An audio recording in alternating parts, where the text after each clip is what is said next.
Llevé el guiso, como siempre, envuelto en una sábana gruesa, en el mismo molde de vidrio, con la esquina rota que Salvador una vez llamó el diente de dragón.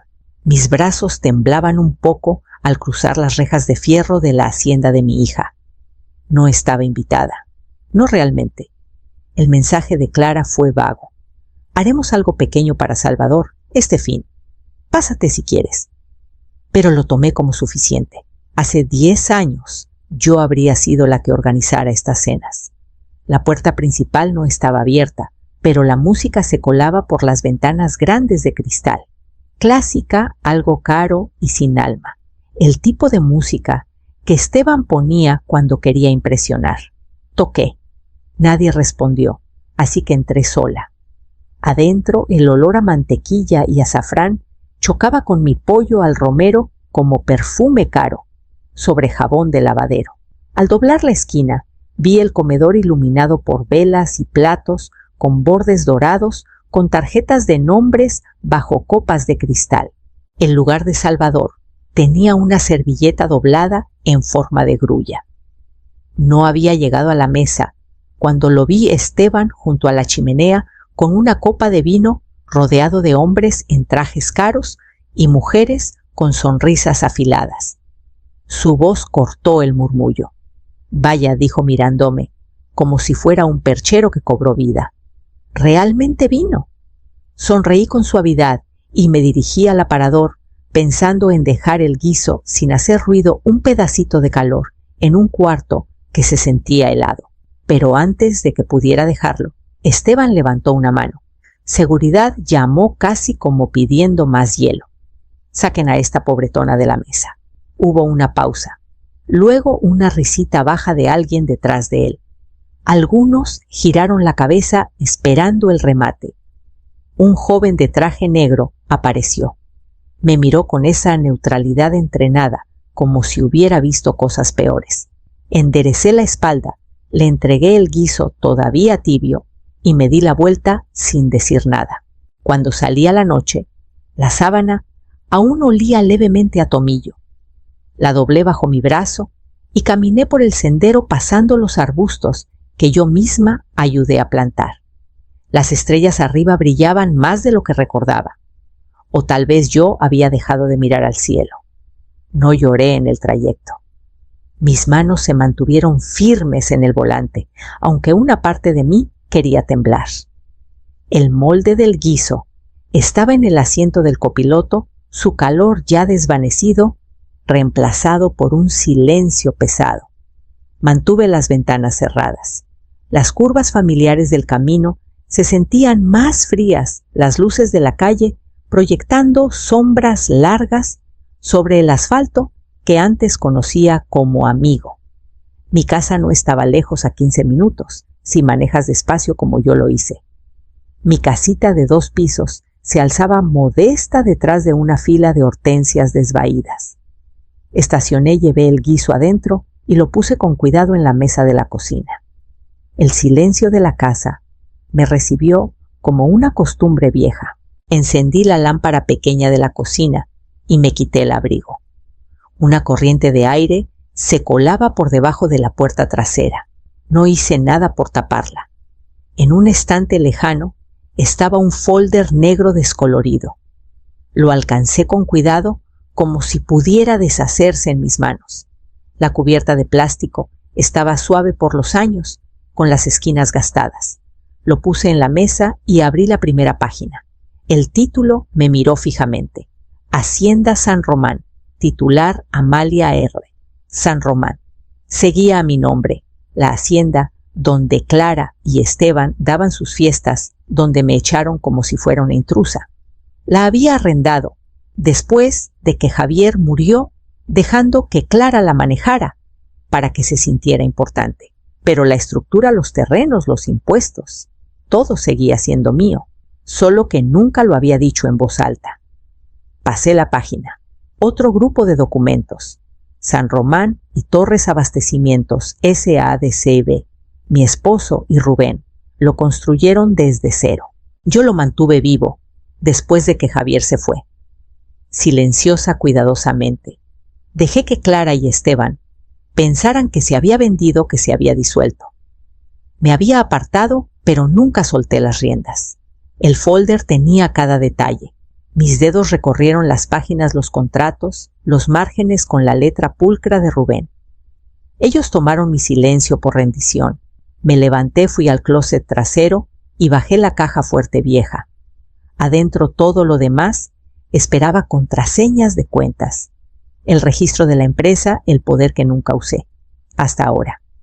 Mañana llamaría a Teresa. Teresa contestó al segundo timbre.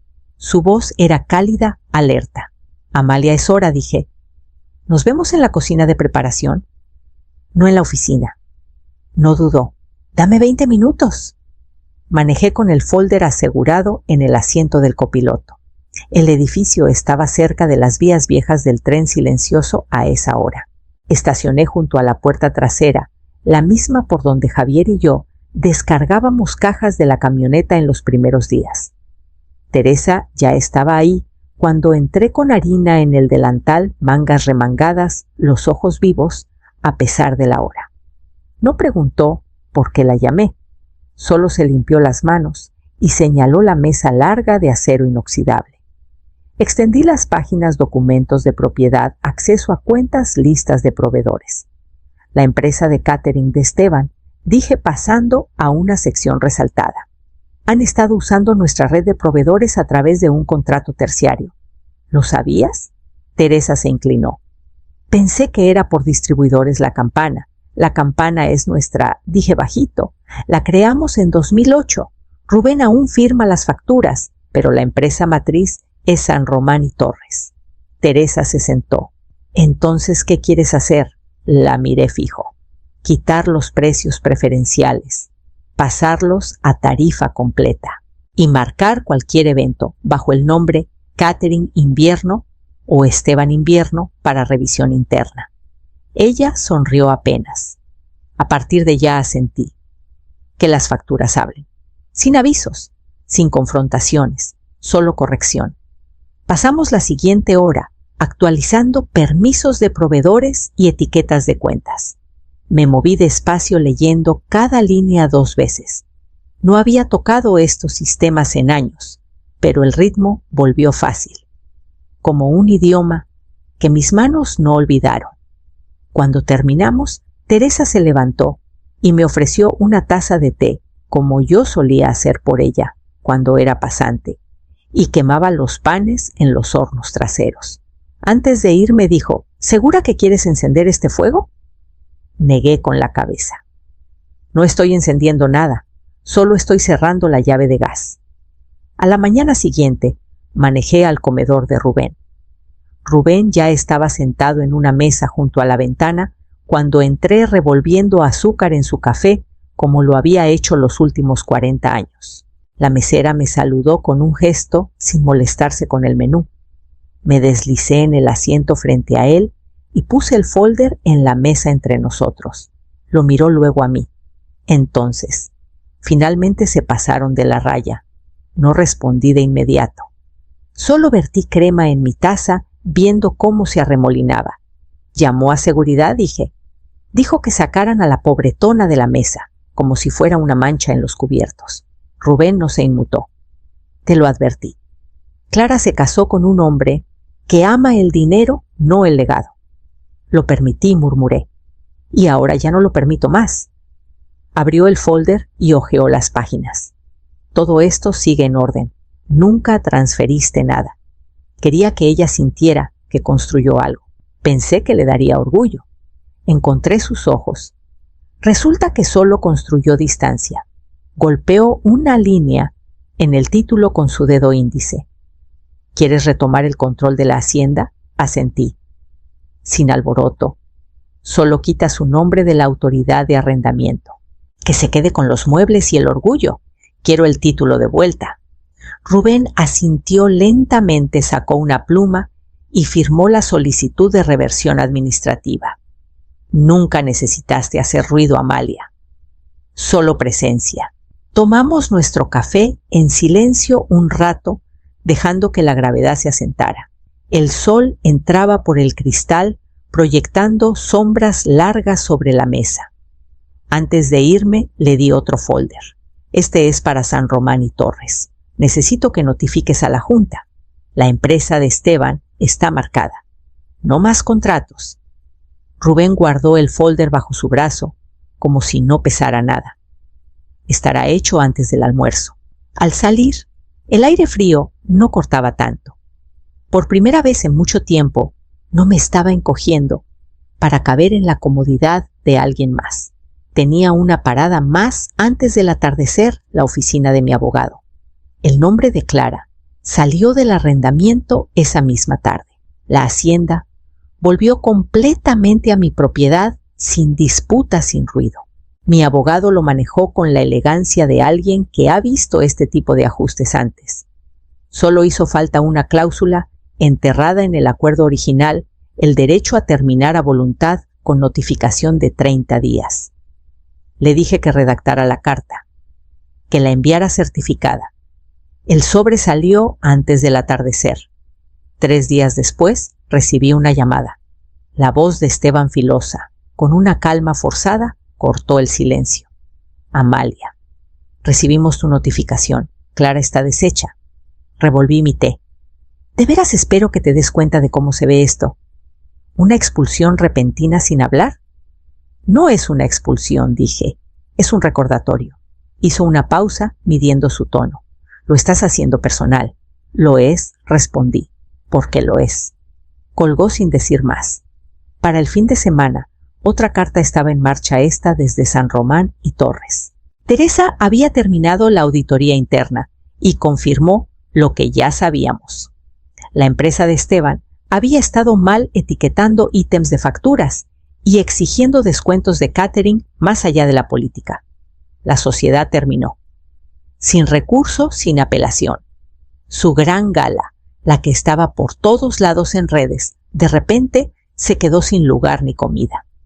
El silencio de Clara era más fuerte que cualquier mensaje de voz. Sabía lo que pensaban, lo que decían a puertas cerradas. Que me había quebrado, que estaba amargada, que era demasiado vieja para ser relevante y demasiado orgullosa para desvanecerme en silencio. Que lo dijeran. Habían pasado años tratándome como si fuera un mueble. Ahora el suelo bajo sus pies se había movido. No hablé con Salvador directamente, todavía no, pero vi la foto en redes, él sentado en el jardín, con su gorro de fiesta puesto sin pastel frente a él, solo un plato de papel y una sonrisa a medias. Esa noche horneé un pequeño lote de sus galletas favoritas de mantequilla. Las envolví con cuidado, añadí una nota sin firma y las envié a una dirección que aún sabía de memoria. 2 días después, alguien tocó suavemente a mi puerta. Era Salvador. La chamarra torcida, los zapatos desparejados, el pelo revuelto por el viento. Sostenía una bolsa de papel arrugada en una mano y un dibujo doblado en la otra. Detrás de él estaba una mujer callada, alguien que no conocía, probablemente la niñera. Me dio un gesto cortés y se retiró al coche dándole espacio. Extrañé tus galletas, dijo extendiendo la bolsa. Adentro había migajas, apenas 3 galletas quedaban. Guardé algunas, me hice a un lado y lo dejé entrar. Caminó por la casa como si la recordara tocando el mismo librero donde leíamos cuando era pequeño, deteniéndose en el plato de cerámica que una vez le dejé llenar con dulces. No dijo mucho, no necesitaba hacerlo. Terminamos en la cocina, donde la luz era suave y los olores aún familiares. Saqué mantequilla y harina sin preguntar, y él se subió al mismo banquito de siempre, con las piernas balanceándose sobre el suelo. No me gustó la cena, dijo bajito. La comida se veía bonita, pero sabía a nada. Sonreí y le pasé el batidor.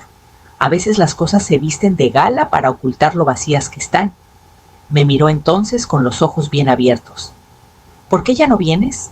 Me detuve junto a la estufa. La masa en mis manos se sentía más pesada de lo normal, porque algunas personas olvidaron decir gracias, dije, y otras olvidaron quién puso la mesa. Pensó un momento y luego me pasó el dibujo del dragón que trajo. Quise que lo tuvieras. No me gustó el que mamá mandó hacer. Lo tomé con cuidado, alisando el doblez del centro. Era de crayones y lápiz desigual y sincero. Como él, cuando las galletas estuvieron listas, tomó 2 para el camino y dejó una atrás. Para la próxima dijo. Después de que el coche se fue, la casa se sintió más cálida, como si hubiera suspirado. Esa noche sonó el teléfono. Era Clara, pero no fue su voz la que escuché primero. Era la de Esteban. Fría, cortante. Ya dejaste claro tu punto. Ahora deshazlo. No respondí a la exigencia de Esteban. Dejé que el silencio se estirara hasta que colgó. Más tarde, Clara intentó llamar por su cuenta. También dejé que fuera al buzón. No dejó mensaje. En cambio, saqué el folder que había estado evitando. Uno grueso, etiquetado con tinta negra. Invierno San Román. Contribuciones y registros. Me senté en la mesa y lo abrí despacio. La primera página era un recibo de transferencia dinero inicial para la primera boutique de Clara, cuando aún me decía mamá. Sin intereses, sin papeles, solo confianza. Luego un acuerdo hipotecario. Había cofirmado su primera casa cuando el financiamiento de Esteban falló a última hora. Nunca le contaron a nadie que yo cubrí el hueco. Por fuera parecía un préstamo milagroso. Por dentro eran mis ahorros dados en silencio. Página tras página contaban la misma historia: rescates, préstamos, puente, respaldo callado. Una nota en mi letra me llamó la atención: ayudar sin voz solo es gracia si se recuerda. Nada de eso se recordó. Reuní cada documento, cada recibo, cada firma. Lo copié todo y lo puse en un folder nuevo. Para Salvador, algún día. Agregué una carta encima, fechada y firmada. No amarga, solo verdad. Un registro callado de quién construyó qué y quién olvidó. Luego abrí otro archivo, mi testamento. Lo había redactado hace años simple. Esa noche lo cambié. La hacienda San Román iría a Salvador cuando tuviera la edad. También las acciones de San Román y Torres. Añadí una condición: debía trabajar 1 año en la cocina o el almacén antes de heredar por completo. Quería que supiera lo que significa ganar algo con harina en las manos.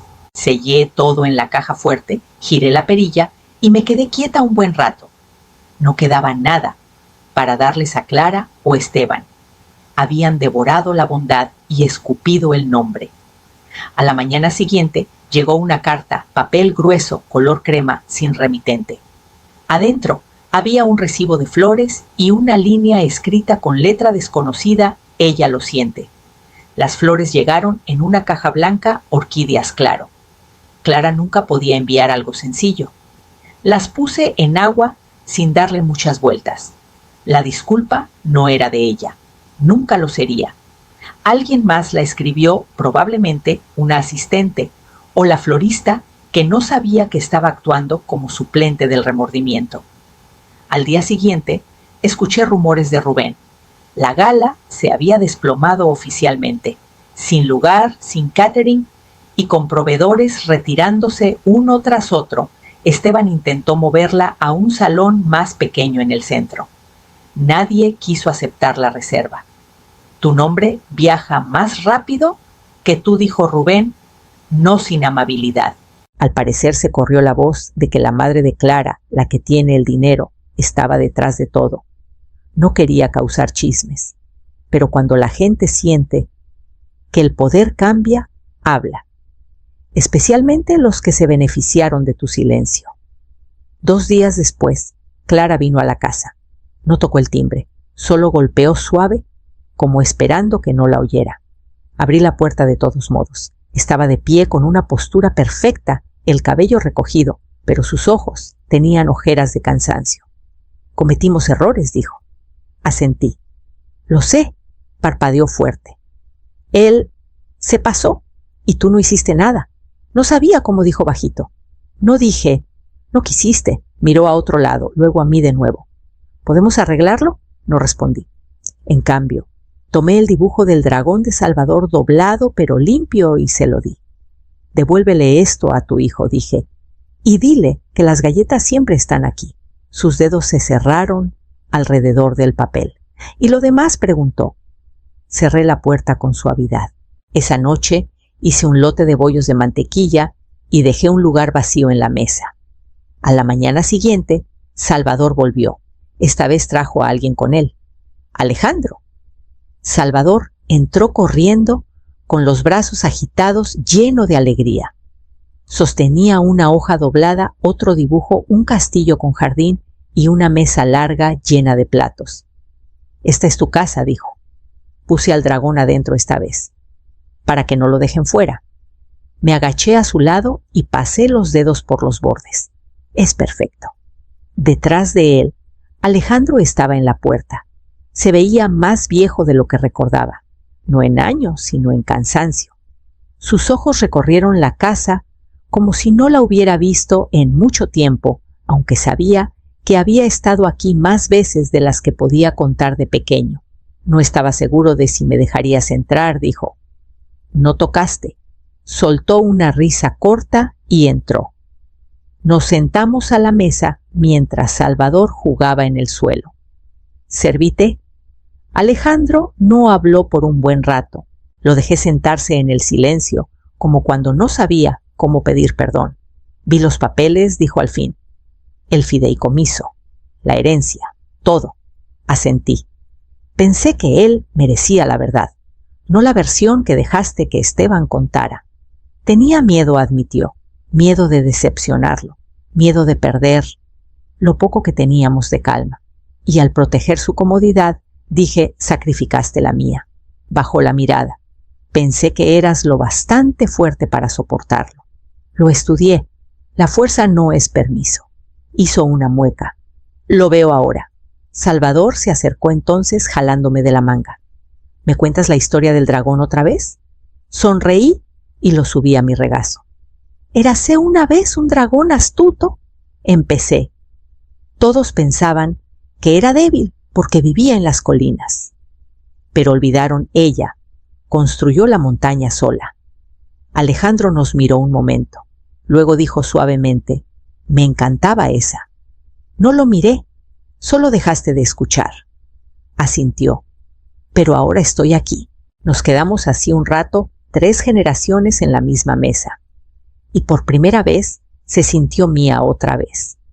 El congelador zumbaba suavemente detrás de nosotros y recordé lo que aún esperaba ahí. Saqué el pastel del congelador esa mañana, con cuidado de no dañar el betún que pasé horas decorando.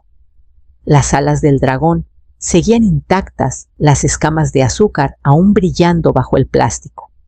Lo puse en el refrigerador para que se descongelara y esperé. Esa tarde empaqué una canasta de picnic, fruta rebanada, limonada, una colcha pequeña que no usaba en años.